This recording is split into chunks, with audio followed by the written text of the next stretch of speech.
Yeah, management and leadership are not the same thing. You lead people. You can manage a process, but you want to give people engagement in the project so that they own it, right? Because if they own it and they're engaged, they're going to make better decisions about it because they want the project to do well. They want it to succeed. And the only way to do that is to allow people to make decisions and trust them to make decisions based on their experience and their expertise. And if they mess up, it's got to be a safe place to say, okay, you messed up, let's try again, right? That's leadership.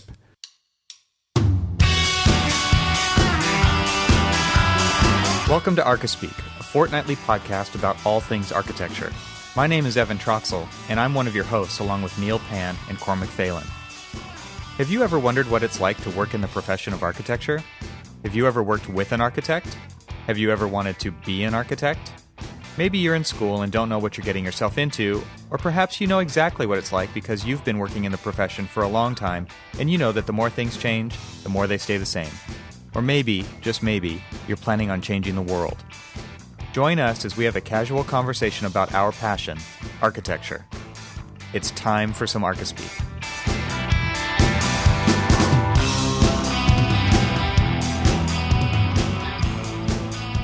So welcome to episode 87 of the ArchiSpeak podcast. I'm Neil Pan. I'm Evan Troxel. And I'm Cormac Phelan.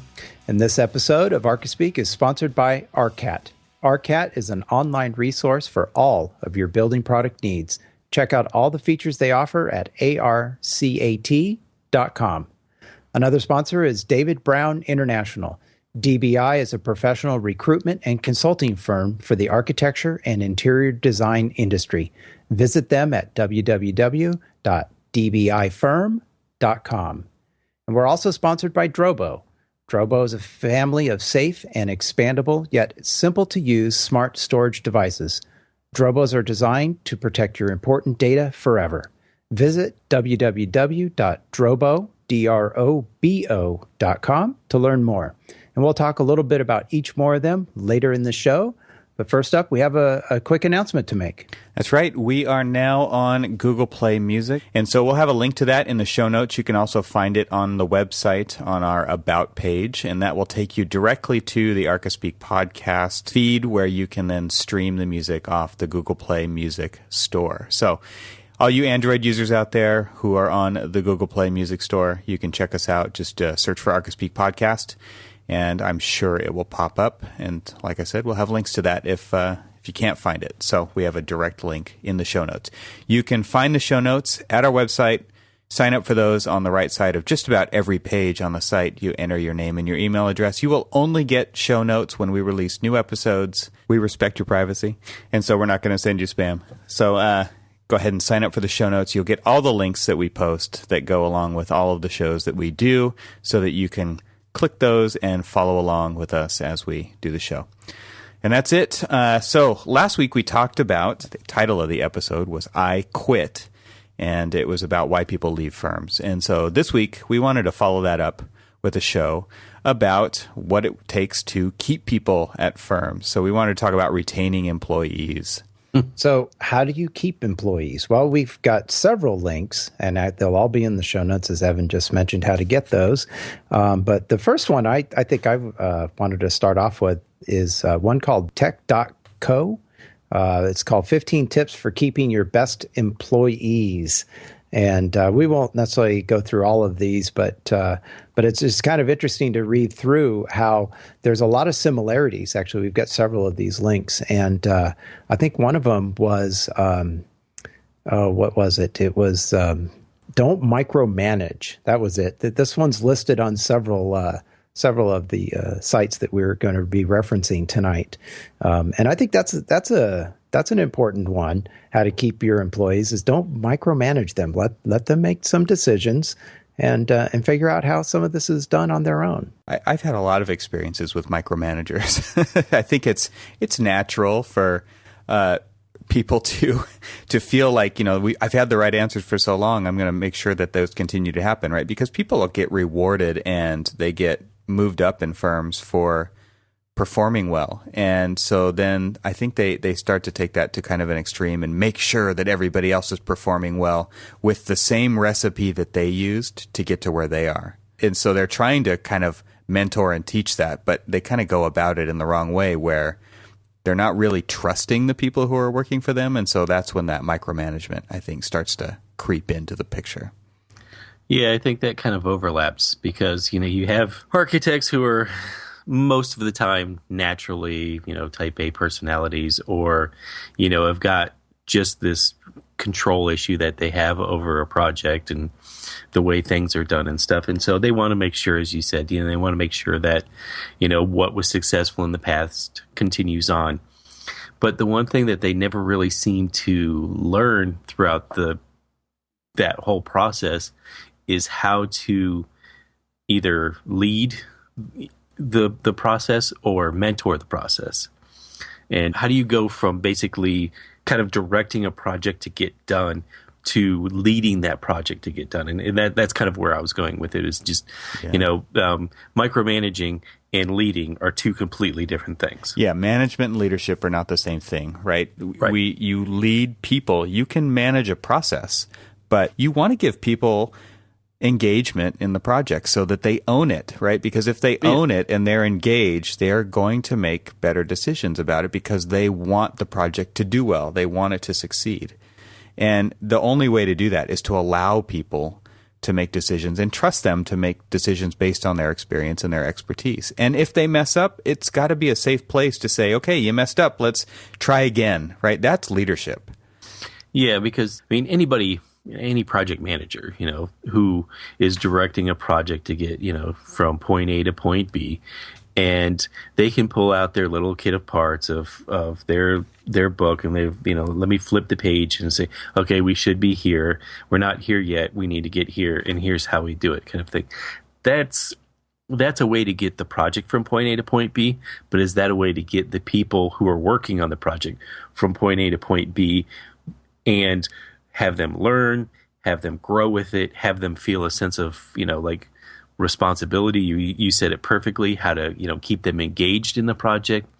Because, a lot of times, especially with newer people who are just fresh out of school, if they're thrown right into the fire and you're not guiding them through why you're doing some of the things you're doing, and and kind of guide them and say, yeah, I know that this is kind of a tough period, you're adjusting to new life in the firm, your new life or in the profession, and you don't really understand a lot of what's going on, but here's why we do what we do. So if you're not mentoring them through, a lot of times that's when you lose them, and that's when you lose them at the firm. Well, that sink or swim kind of mentality it's really damaging, right? Because if people aren't getting that mentorship, they're going to look elsewhere to get it. Oh yeah, and I've never understood the sink or swim philosophy, because here you are just like, we're just going to throw them in the deep end, see if they can float. But this is your project too. This is you throwing them in and waiting for them to succeed when they don't really have the tools to succeed. You're not just damaging them. You're damaging yourself. Yeah, there's definitely that when it goes along with micromanagers, because I think that they definitely have trust issues with. A lot of times they think, well, I can do it better myself. So they start to take away responsibilities from people because they don't trust the employees to do that. Right. And it's like for me to win, you have to lose, kind of a thing, right? That's the whole sink or swim mentality, and that is detrimental to the firm, right? And so if you have a person who is, I'm going to use the podcasting air quotes here, the leader who is a high performer, but they have very low trust, that is a toxic leader there. Yeah. And toxic leaders kill firms, and they kill where that firm's potential lies.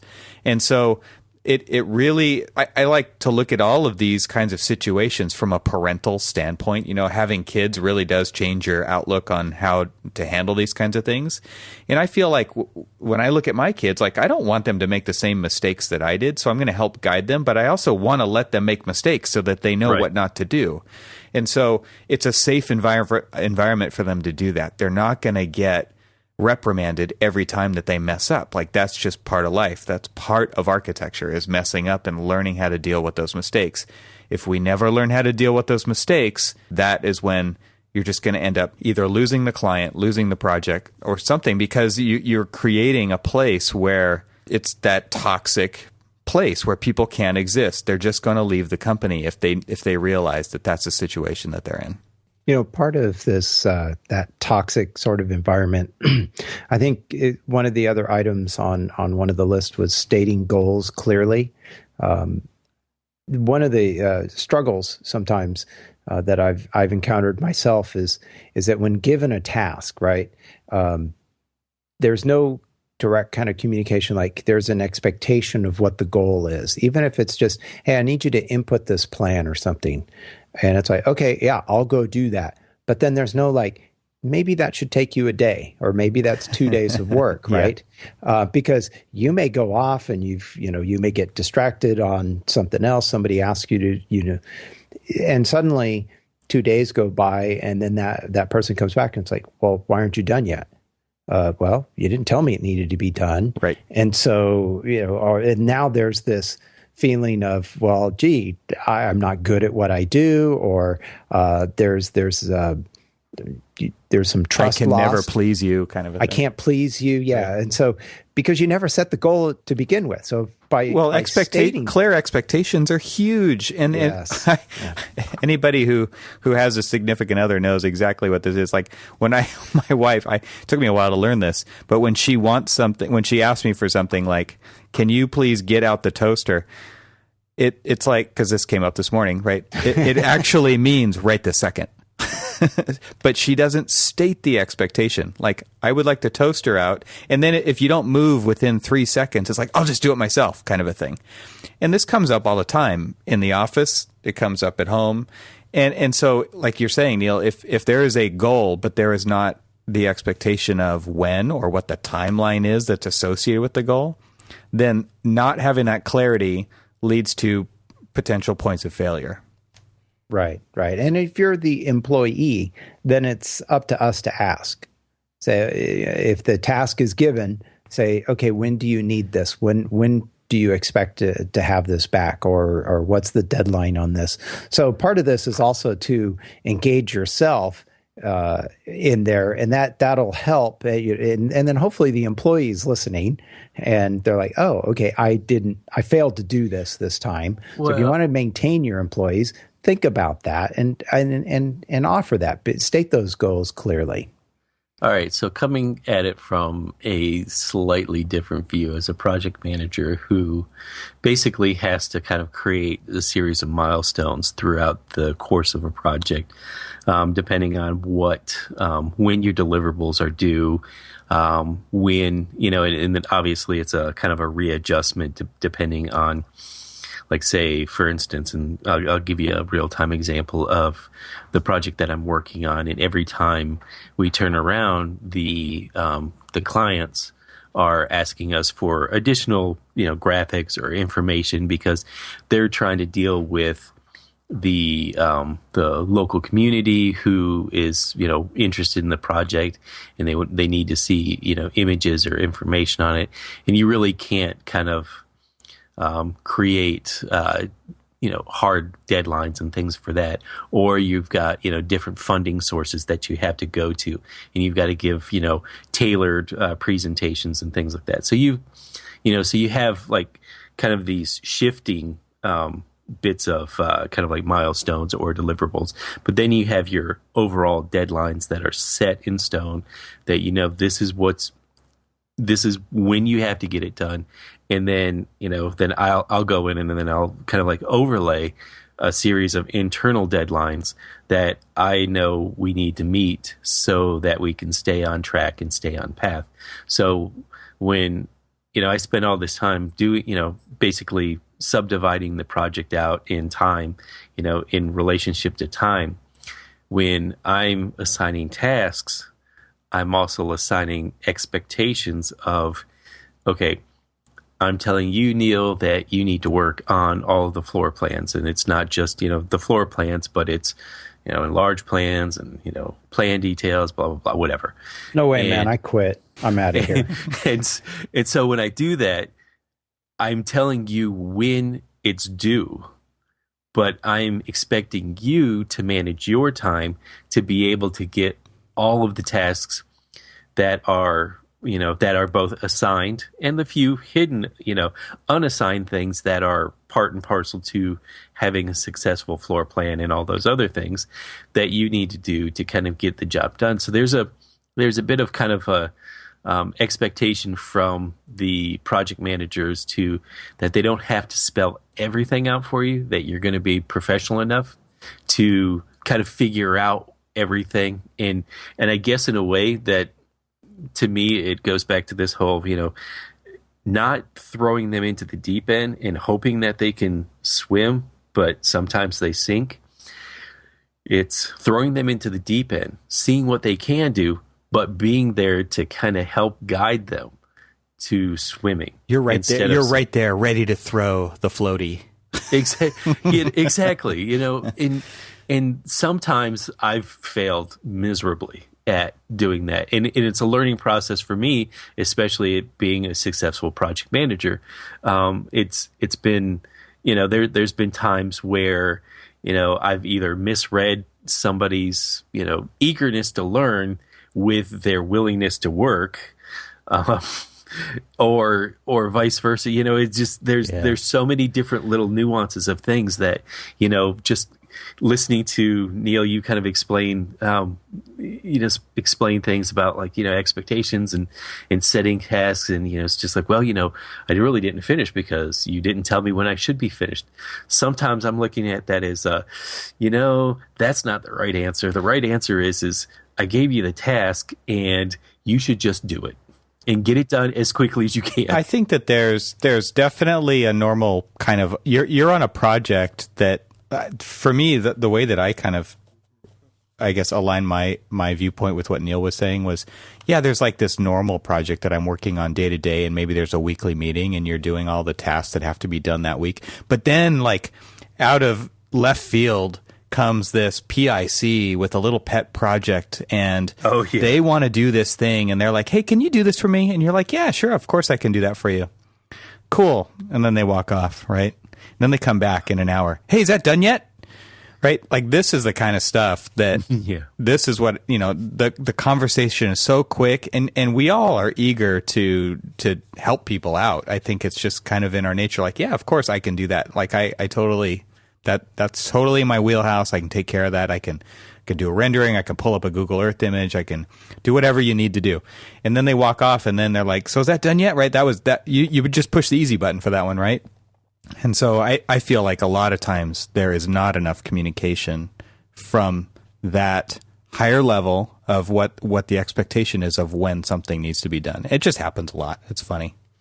All right, so I guess I kind of grabbed a hold of one little point that someone said, but that's kind of what it is. It's how it works. Yeah, it's how it works. But before to kind of get back on track, what we were talking about, and there was there's another article that Archinect put out, basically dealing with these very topics that we're talking about, and what I thought was really good in how we're to the point. It's don't great. I'm apparently not able to read right now. Don't infantilize. Infantilize. Wow. I know that's not going to get cut out. You're just going to leave it in there and be like, sink or swim, baby. Let's see what you can do. But it really is that whole kind of, you were talking about the parental role of trying to, let these people kind of feel it out for themselves, be there for them, but kind of, because right now we treat everybody like, or not we, but the profession has spent so much time basically treating us like little kids that, it's let me, go back to the micromanage. Let me spoon feed you everything that I want you to do. And rather than you letting them learn and letting them grow and letting them kind of develop their own way of succeeding, you basically just hold their hand their entire time, and they'll never succeed because you've never let go of their hands. You've never let them, kind of grow up. And I think that that one point, or the butchered word, Yep. Evan, it was Infantilize. Is it just kind of struck me as I was like, yeah, you're right. You know what? I've worked with people that, I've worked with EICs and things like that really do kind of treat people like little kids that don't know what the hell they're doing, Yeah. and never give those people an opportunity. Yep. And then a lot of times they'll sit around and say, I really like Evan, but he shows no initiative to grow. And you sit there and you're like, well, of course he doesn't show any initiative to grow because you won't let him. You Right. won't let go of his hand and let him grow. Well, that's pretty much get back to kind of where we started with micromanaging. If you don't trust people to do their job and you don't allow them to own their piece of the project and what they're really good at, they're just going to be like, throw their hands up. Fine, you do it. Right? Right. You obviously don't need me. If I'm just going to be your graphic secretary, like anybody can do that job. Exactly. You know what? I'm salary. You only pay me from 9 to 5. So if you're not going to let me engage in this project and mentor me, and you're just going to micromanage me, I'll be here from 9 to 5. When it hits 5, I'm out of here, and I'll see you. And just to bring it back to that, your point about the parental role again, I think this goes much deeper into the office, and this is why I'm a fan of open offices as far as like the layout and the work environment, because like studio, like when we were in school, you got to look across the aisle and you got to see the 4th and 5th year students when you were a 1st, 2nd, or 3rd year student. And you got to see the projects they were working on. You got to see how they did it. You got to see how they talked about projects. You got to see them present and defend their project. Right. And you learn by listening. And the same thing in our firms. If you're in an open office, you get to hear the conversations on the phone, and you get to learn how to take care of issues that you're not going to have to deal with for a while. It's the same thing with me as a parent.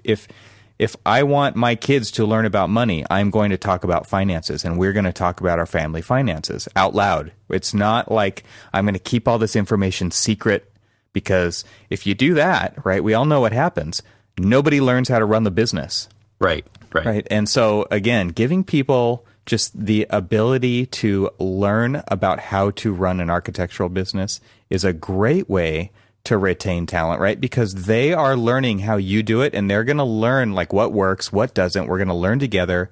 We're all in this together, and we're going to learn how to take this firm on into the future. And I feel like a reason why people leave offices is because they don't have any ownership in the company. It's not even just the projects. It's like how we do things here. Right. And if that's all behind closed doors and it's all a big secret, it's a really good reason for people to leave, because they just don't feel like they're in the firm. They're not owning that part of the firm. So, Neil, real quick, how do you get those tools to help you grow and learn and develop? Well, I can tell you about some of the tools that you use to do your job. How's that? Is that good? That's good. All right, let's talk about ARCAT. ARCAT's one of our sponsors, so we're all pretty busy and sometimes feel like we could use another hand to help out, right? Don't we? Always. I need another hand. That would be good. Well, would you like someone to help you out drawing CAD details? Maybe create BIM objects for you?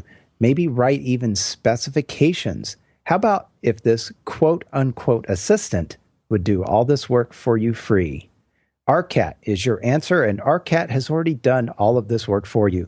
Search the ARCAT libraries for CAD, BIM, specs, catalogs, videos, and more. All of this content created for you, free of charge, and no registration required. Stop registering on sites for content. Just come to ARCAT and find what you need.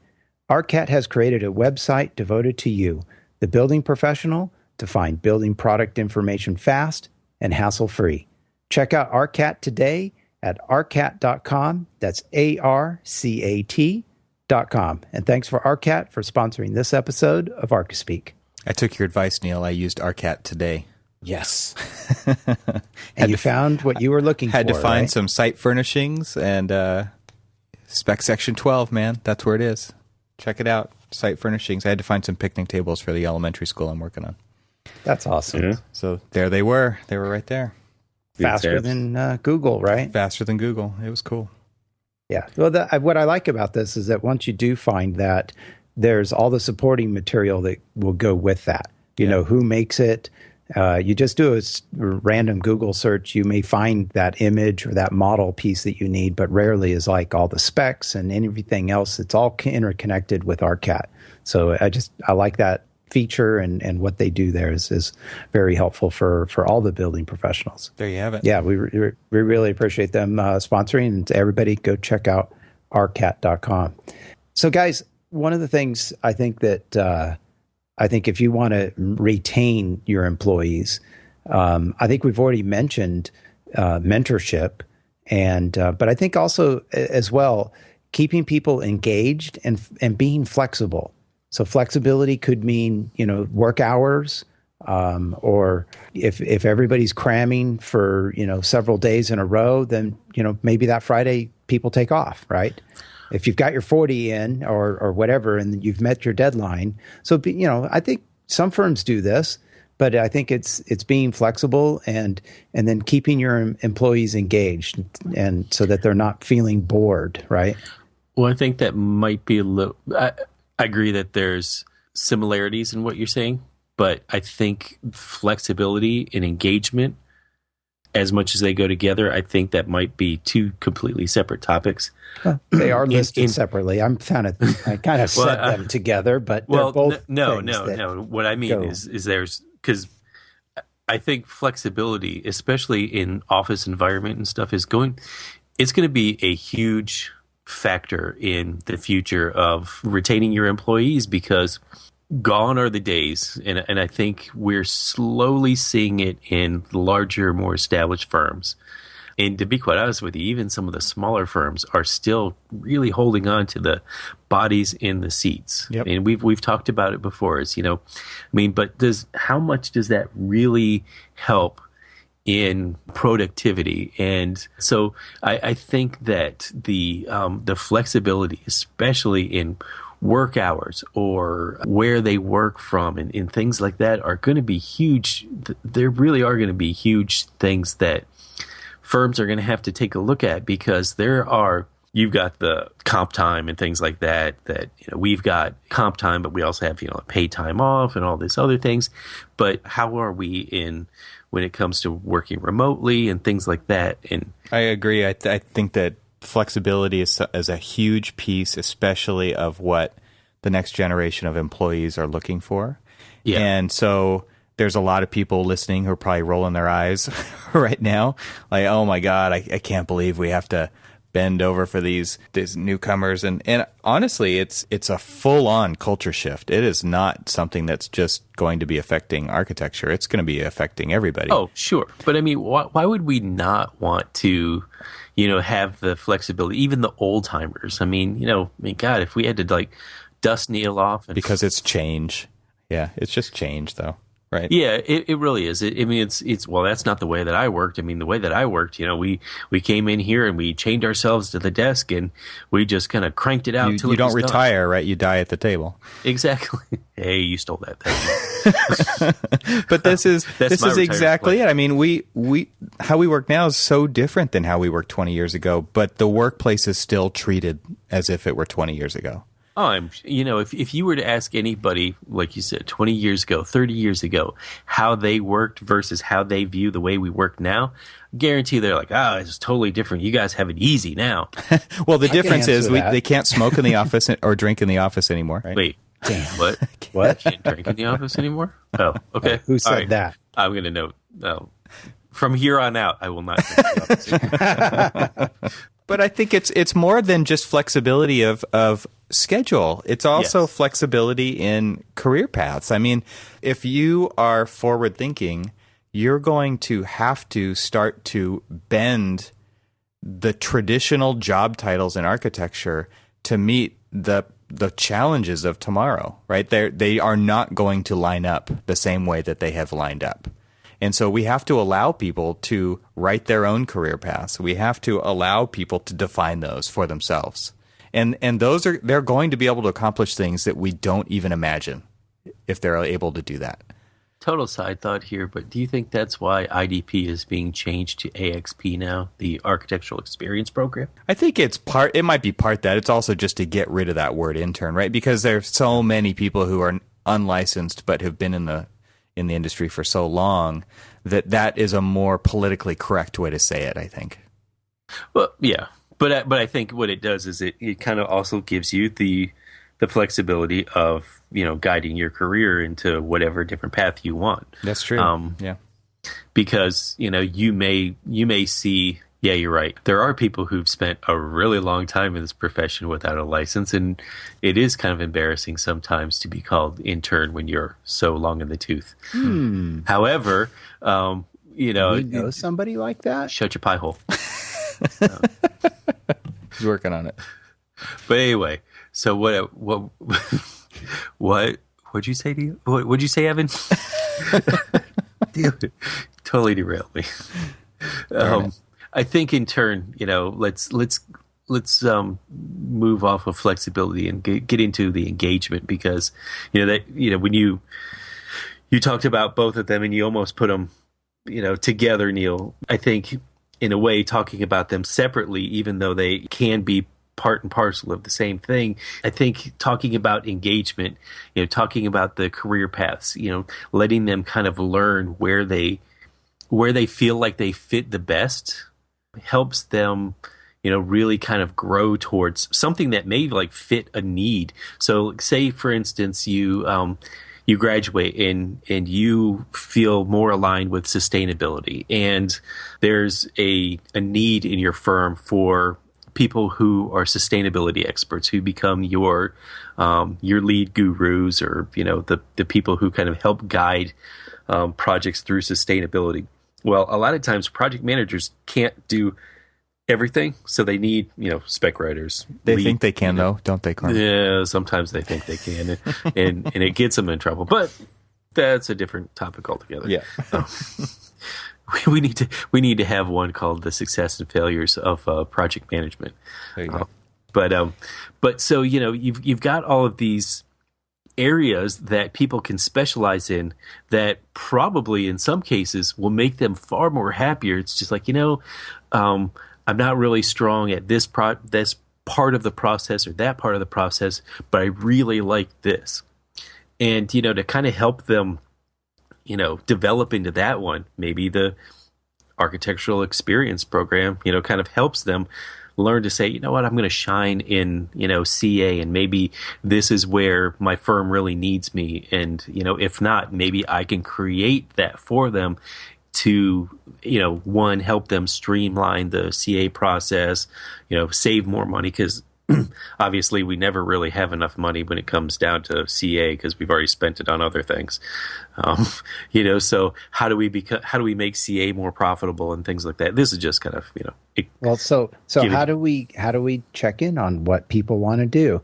We've got to talk to them. Well, yeah, exactly. More than just the annual once a year review. So how's it going? Right? I mean, that's just not going to cut it. Everybody knows that the yearly review's coming, and everybody gets really tense, and everybody starts making mistakes because everybody's worried about what's going to happen. Because, I mean, we all know what this industry is like when times are tough or when people aren't performing well, right? We see the firms just lay off boatloads of people. I mean, so you're right. You have to talk to people. You have to know what's making them unhappy. But at the same time, you also have to stand up and protect your people. And you can find other ways to cut 10% if your team isn't performing. Instead of getting rid of a person, you can coach them and help make them better. I mean, it is about people development. I mean, it's not, if you want people to be engaged, pour into them, right? So that they feel like they are growing within the profession of architecture. So how many of you guys have had an exit interview? I've left a job, right? You might have had one, right? Our listeners have probably had them. How many have had stay interviews? Yeah, I've heard of these. Yeah, so keeping people in it, not engaged, or engaging in what they're interested in beyond just the annual review. Have the stay interview. Periodically, the have a formal interview with the employee to find out what's making them stay, right? I mean, just find out why they haven't left. Is it the pay, or is it something they enjoy, or, and get that dialogue going and engage with your employees. I've worked for some place that should have had stay interviews, but ended up having a lot of exit interviews. These were people who are really contributing to the success of the firm, yet weren't undervalued. And so basically it ended up that, rather than them staying there, they looked for that, back to the I Quit episode. It was too late. The firm lost them. The firm, did not dedicate enough time to engaging them, and kind of developing them in a way that would help the firm succeed. So they were just like, what, and I think, Evan, you had said it, it's how do they, it's kind of ownership in the firm, not just like the actual, you are a co-owner of the firm, but, ownership in being able to kind of develop your own career path, but also how does that help the firm succeed? Yeah. And when you ignore things like that, that just shows the people who are really trying to contribute to your firm that you don't really care what they think or what they say, and that's when they start looking for the greener grass. Yeah, and a lot of times that greener grass comes in the form of a headhunter calling you, right? Yeah. Let's talk about David Brown International. This happens all the time, and people. This is one of those things. If you keep an eye on your employee's LinkedIn profile, you might even see them polishing it up. That might be a clue. So there's David Brown International, also known as DBI, and here is what DBI is all about. Finding the right talent to join your firm in this exceptionally competitive market can feel like an impossible task. Just the last episode, we talked about this being the talent war and how this is the employees market right now. With everything you already have to do to run your business every day, you need a trusted partner that knows your industry and has a proven track record of success. DBI is the global leader in executive recruitment and consulting for the architecture and interior design industry. So they're really targeting everybody in this audience right now. With unmatched industry knowledge and vast network of world-class architecture and design leaders, influencers, and talent, DBI provides global recruiting, staffing, and strategy. So, does your firm need to hire talent?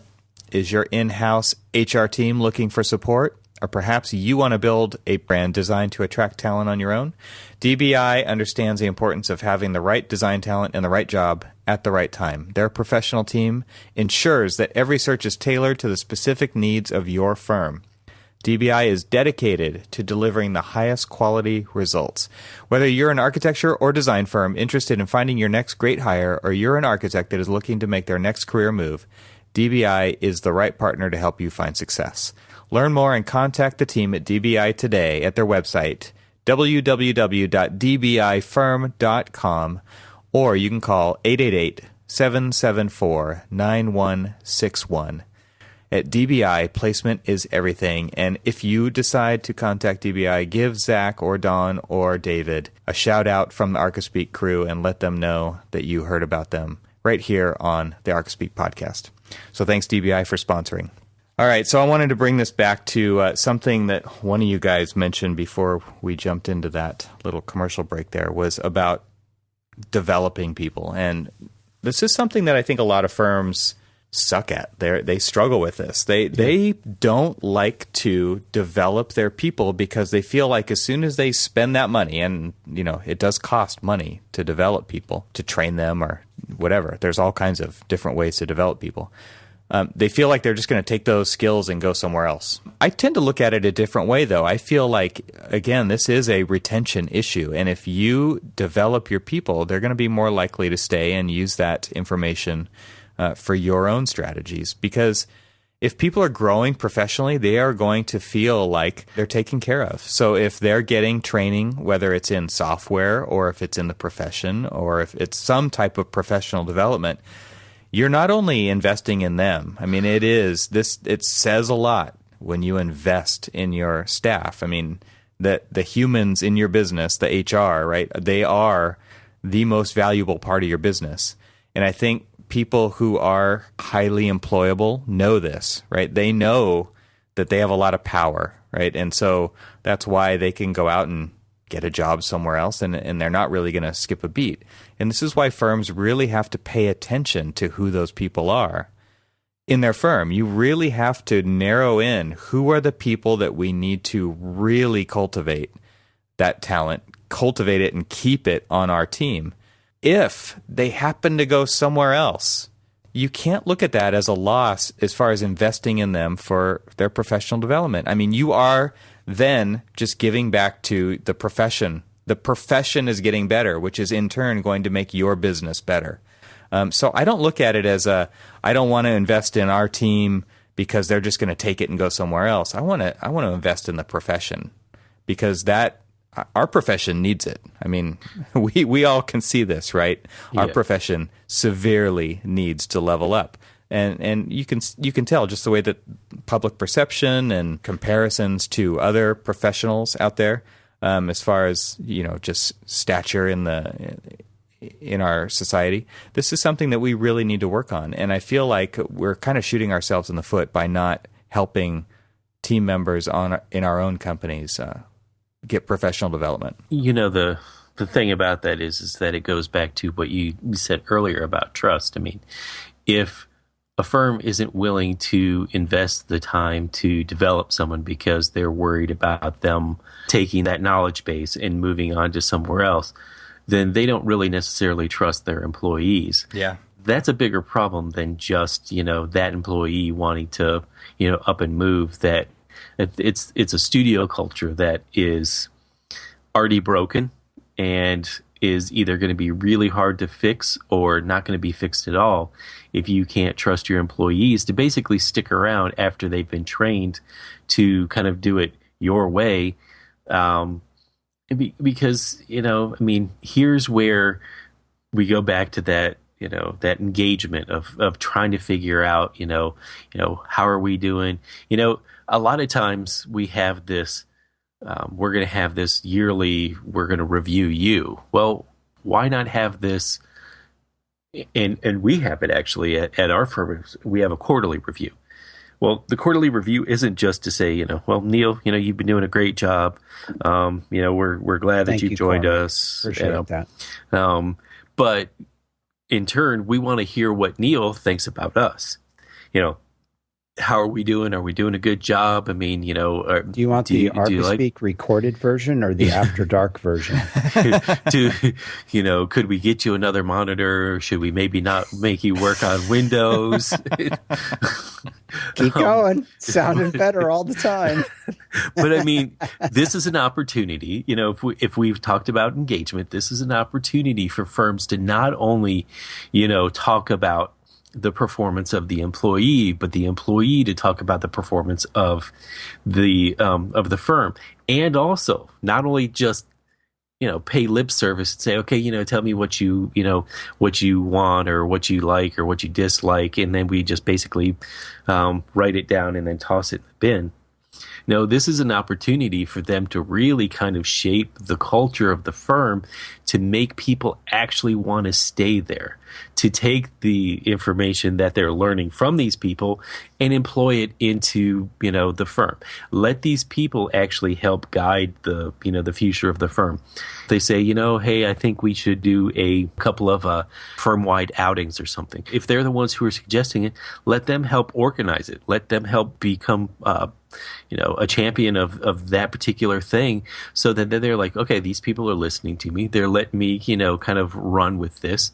And we're really they're listening. I'm engaging. I'm being part of this. It's now part of that ownership of the firm. And, so it really needs to be kind of one of these, both ways type things. Let me give you an example of something that I think is really cool with the firm that I work for. We have these peer luncheons. And basically what it is it's, from the newest person, intern, fresh out of school, all the way to principals in the firm.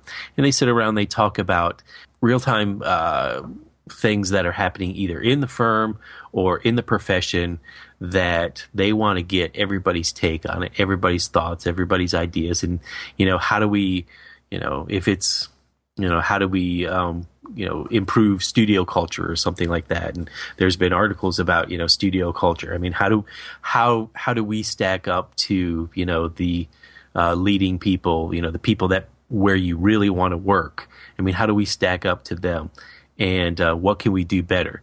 And, having forums where you can sit down and have basically from top down, bottom up kind of conversations about the direction of your firm is, it was actually, pretty refreshing to be able to sit down and have these conversations. And, I don't know, Evan, if you guys do it, or Neil, if you guys do it, but, having these conversations about the direction of your firm and engaging everybody who wants to come and sit down at that table and get free food to bonus. It's a great way to engage people. All right. We've talked a lot about a number of different things people can do to retain their employees. But let's get down to the brass tacks, guys. Money. Getting the compensation. I thought you were right. going to say ping pong table. Oh, we actually have one of those at the firm I work for now.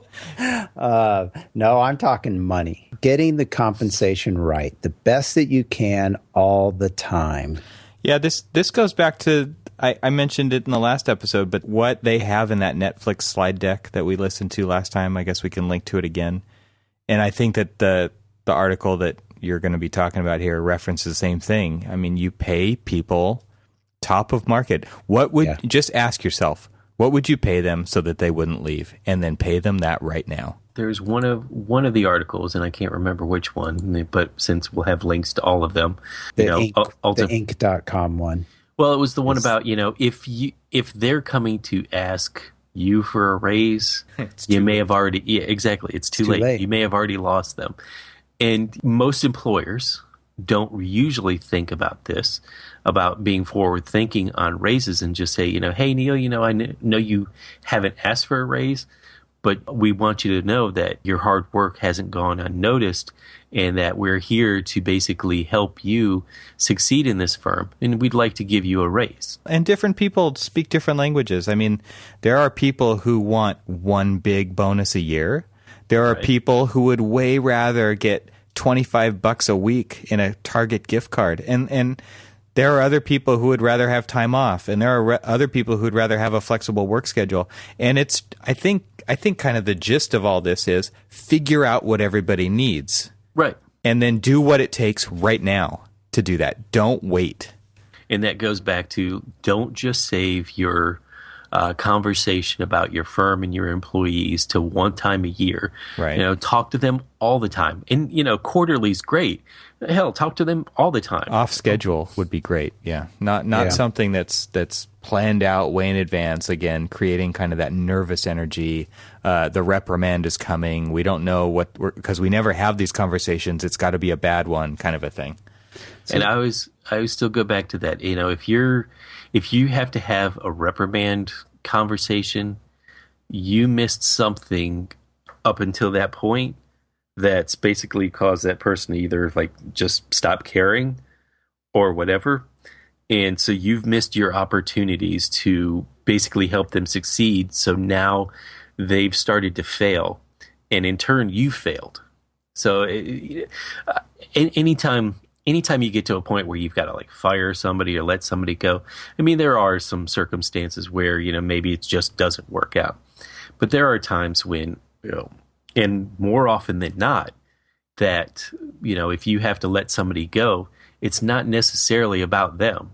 It's about you and how you've dealt with those people and how you've engaged those people and how you've helped either mentor or not mentor them to the point where, they're not a good employee anymore because you've helped create a not good employee. Yeah. Yeah. The one article on tech.co mentions firing the bad apples. So sometimes there's bad apples. So there are. They will adversely affect your office culture. So those people have to go. But even the bad apples, though, if you're not engaging them early and you're just letting them kind of become, that bad apple that's, now rot, started to rot the rest of them, it's you've missed your opportunity. You've let it go on too long. You've ignored it because you thought, well, they're a big boy. They'll go ahead and change their mind and become a team player and stuff. No, you haven't had that conversation with them about what their performance is. Yeah, I think, Cormac, I think you mentioned something about LinkedIn earlier on the Inc.com article, which we'll have a link to. It does mention, and this is a pro tip for not only employers, but for employees, be careful what you post on Twitter. It's one of the one of the items in this article points out that you can see signs of frustration in the posts on Twitter or perhaps Instagram. Yeah, it's a red flag, right? Yeah, exactly. As some do post images of their computer monitors all wigging out. I don't know who would do that. I don't know who would do that. Yeah, or seeing if a bunch of new connections on LinkedIn. So these are all things that if you are frustrated in your job, referencing back to episode 86, I quit. Maybe things you do or don't want to do online, and then for the employer, things that maybe you should watch out for or look for if you're seeing some potential signs of some frustration with some of your employees. And then it's go out and talk to them. Do it like Evan said. I like that idea of the kind of unscheduled sort of chit chat or get together. Absolutely. Yeah, I think that's a great idea. What is one lunch? Maybe once every couple of weeks or whatever. What is that really going to cost you? So you put out $50 to go and take Neil to lunch and sit down with Neil. Man, you're buying me a good lunch, Cormac. Nice. Man, I appreciate that. We'll see you in Philadelphia. Yeah. Yeah. All right. Say it's a $50 lunch that I've decided to spend a little bit more than, taking you to Wendy's. But how much is that really going to cost your firm? When it's actually going to make your firm better, you're going to have a more productive person when you're sitting down and listening to them. You're talking about, how are things going and what's going on and, how can we make things better? That impromptu thing that Evan was talking about, that impromptu conversation, that unplanned, unscheduled conversation, it works wonders because it actually means that you give a damn about your employees. I've got a story to tell you about that, but I want to save it until after Neil does the next sponsor read here. Yeah, I need to talk a little bit about our next sponsor, which is Drobo. And for those that are unfamiliar, Drobo makes multiple devices that basically are mass storage devices.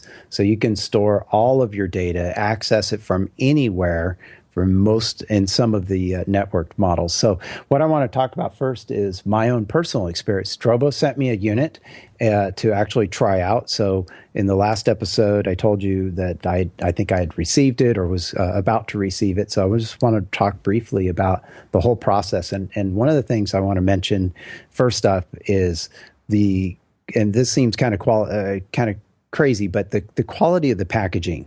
I mean, this is something that Apple gets a lot of praise for when you first open up. It's something that Apple makes, and the box that Drobo sent and the way it was all packaged and put together, very simple, easy instructions, really top notch. So if you do buy one of these units, it's very friendly to use, very easy to open up and get started with. So I just want to give them some praise because I was really impressed. I mean, we've all bought some sort of tech and it's packaged poorly and it's really hard to get out. And anyway, so I just want to mention that real quick. So I got this thing out and actually put it up in my office here and connected it. Now, in my case, I got the Drobo 5N, which is a 5 storage bay network device. So it just connects to my network and plug it in, turn it on. Really simple process. I mean, plug and play, literally, with the drives. I stuck 2 drives into it and turned it on. After a few minutes of setup, had the software installed on my machine, and suddenly, boom, I had this Drobo drive set up. It was on my desktop, and I could start moving data over to it. So if you have a networked model, one of the new features is the MyDrobo software, which actually came up that I was able to actually use. There was a question that came up in the office the other day, and through the mobile app, I was able to actually reference a document that I had on my Drobo from the office and call it up. And I just thought, wow, this is pretty cool to be able to do that. If you have a direct attached one, you can do other things with it as well, and just eliminate all of the drives. I think I mentioned on the last episode, all the multiple drives. I've already taken out 2 drives off my desk. So that's actually kind of cleaned things up a little bit. So I'm really excited to use it, and I'm having a good time so far with it and being able to use it in ways that really I kind of wasn't expecting. It's allowed me to share files with other people online, people that I'm coordinating with on different projects. So I'm able to password protect and send them a link, and they're able to access that data. It's kind of like having my own little private server. So really cool. So I just wanted to kind of walk you through that setup process. And I think next episode, I'll talk a little bit more about how exactly I'm using it. But I just want to throw that out there that really appreciate Drobo for sponsoring this episode. And if you would like to save some money and getting your own Drobo, listeners can save $100 off their purchase of a Drobo Mini, Drobo 5D, or 5N, or any of the 8 or 12 drive systems at www.drobostore.com by using the discount code, our special discount code of ARCH100. That's ARCH 100, and that's only for ArcaSpeak podcast listeners. So get out there, save $100 on your purchase of any of those Drobos I mentioned, and make sure you let them know that you heard about them on ArcaSpeak.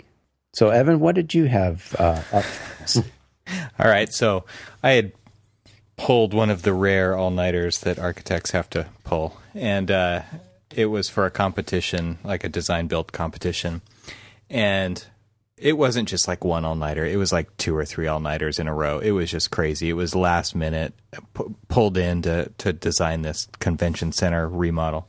Just worked and worked and worked and worked. And it was all over and got it all turned in and, finally got to take a shower and go home and sleep a little bit. Came back to the office next day, or maybe it was a day after that. I don't remember how long I slept after that. And the person in charge of the project hands me a $25 Target gift card. I mean, I had worked my 40 hours for the week in like the first day and a half, right? And then I had continued to work all week, and then I had worked all the way through the weekend. And I got, there was other people there with me. It wasn't like I was there alone, but they were hourly, and they all got paid time and a half or double time or whatever it ended up being, right? And I was salary, so I got 0, except I got this $25 gift card. And I point this out because, like, you couldn't be more disconnected from what would have been you just had this huge opportunity right there. Like, why don't you, when a situation like that comes up, just say, hey, let's go out and do exactly what Cormac just laid out. Let's go to the bar. Let's get a drink together and let's talk. Let's see where you're at. Let's see what you're doing. What are you interested in? Instead, here's a $25 gift card to Target that you can go stock up on toilet paper. I don't know. Like, what are you going to do with that? I just think it was such a huge lost opportunity. There is a right way to approach those things and reward people, or just let them know you're thinking about them in like a real human way. Right. Or there is the wrong way to do it. And that is to like dig through your drawer and find something that, I don't need this. You can take this. Here's a little token. And while I get it, like, it was totally well-meaning, but it was just the complete wrong approach. And it just isn't. That to me, it makes a huge difference in how people feel valued. I couldn't say it any better. I mean, we've said it a couple times throughout all of this, and I think engagement is huge. Engagement, just understanding where and where and what your employees are doing and how they're feeling and what's going on in their lives. And, I mean, if you don't want to get, too personal with your employees and things like that, because there's a lot of people who really don't.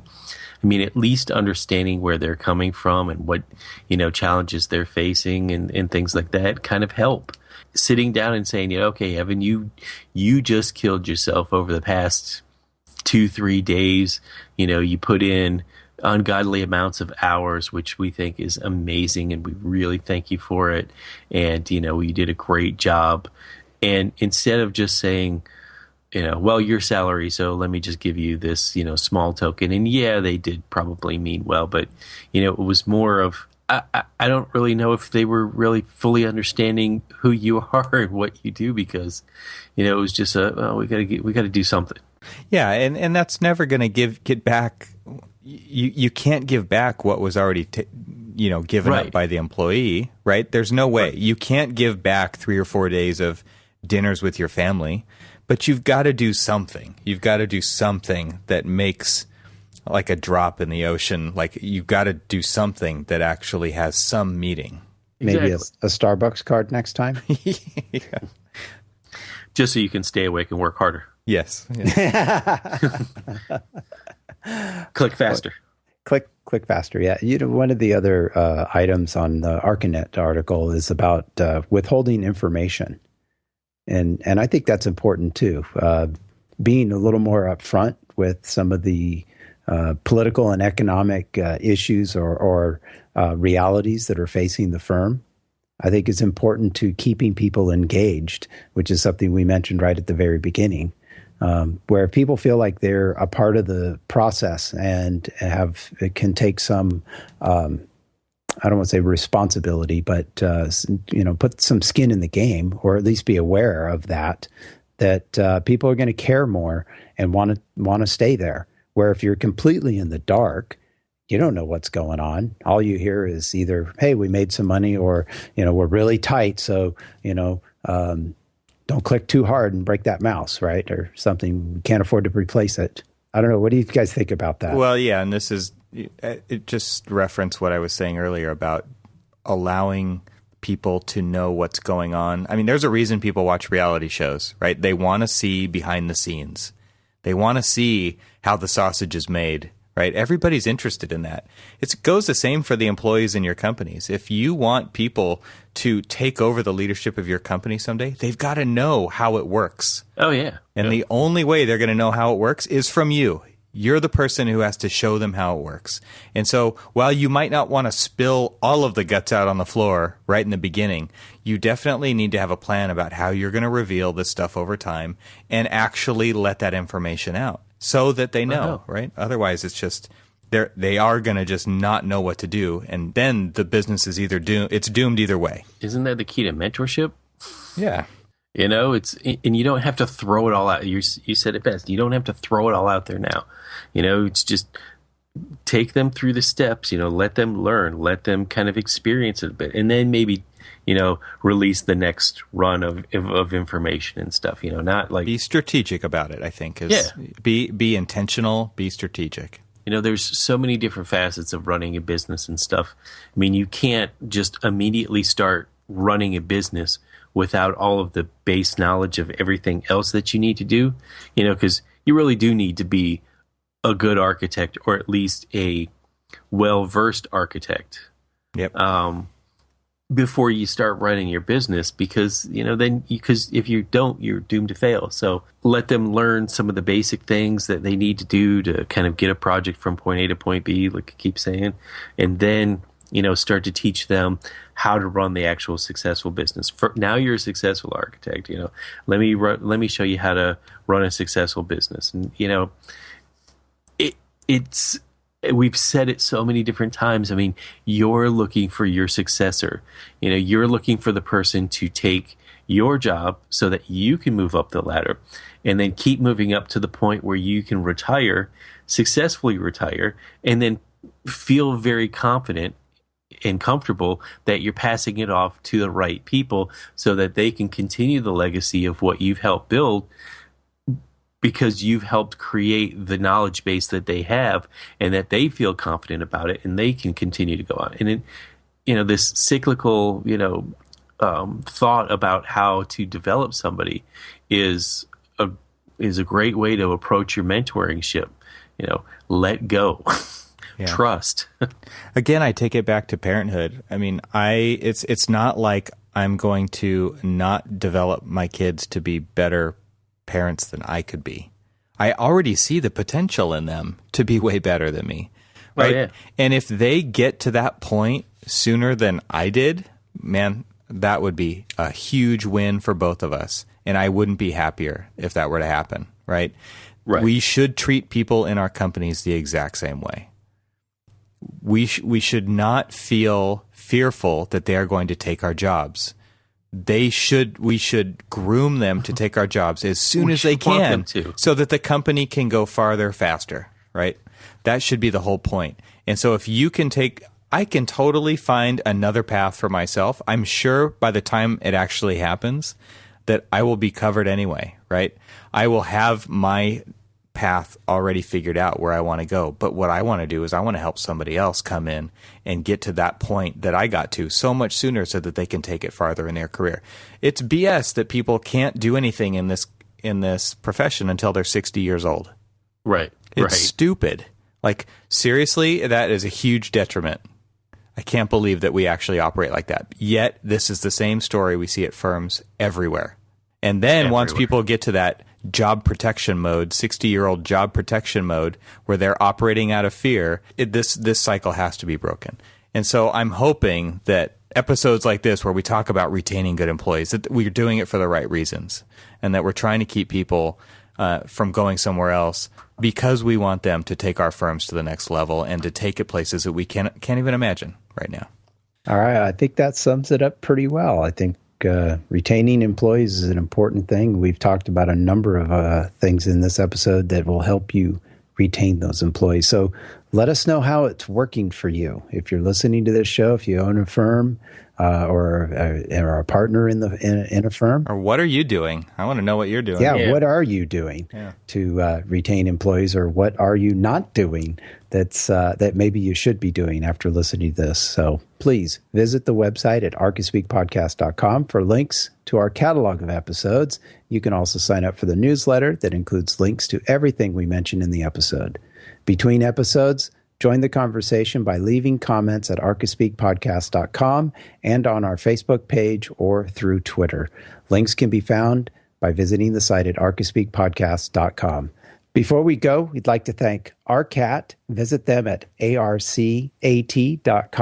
and David Brown International at dbifirm.com, and Drobo at drobo.com for sponsoring this episode of ArcaSpeak. And thanks, everyone, for listening. Good night.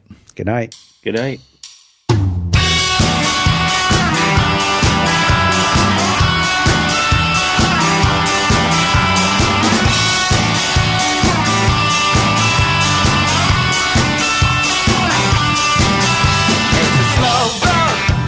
You have to walk it, you can start now, or you can hang your head in despair. The only road will take you there. They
the river. And if they don't know how to hold a woman, maybe you can put them back in their place. They could use a little bit of discipline and a hand across their face. Baby, let's pretend we're doing rotate. And while we're at it, have the opposite day. Some like to hug, some leave a bruise, and stop mixed up. I'm ready for you. Let's pretend we're doing rotate. And while we're at it, have the opposite day. Some like to hug, some leave a bruise, and stop mixed up.